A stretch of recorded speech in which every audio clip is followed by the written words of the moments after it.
Шыңғыс Айтматов, Қошбол Гүлсары. Бұл көркем туындыда Танабай мен Гүлсарының өмірі баяндалады. Қарт адам мен қарт жылқының қамшының сабындай қысқа өміріндегі қызығы мен шыжығы мол достықтары суреттеледі.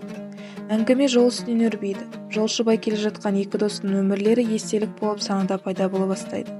Танабайдың алғаш рет Гүлсарыны қалай жолықтырғаны суреттеледі.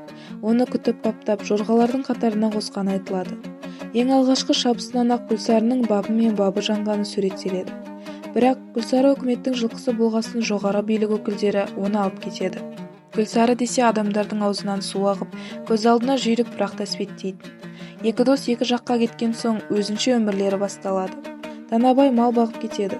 Досынан айырылған жүрегі шыдамай ол парт билейтін табыстайды. Осылайша оның шора досы да өмірден озады. Гүлсары да Танабай да аз қиыншылық көрген жоқ. Екеуі ешкімге керек болмай қалған кезінде қайтадан жолығады. Міне, осылай жол үстінде тұлпар өмірден озып, трагедиямен аяқталады. Гүлсарының шабысындай өткен өмірде қиыншылықта, қуанышта болады. Жылқының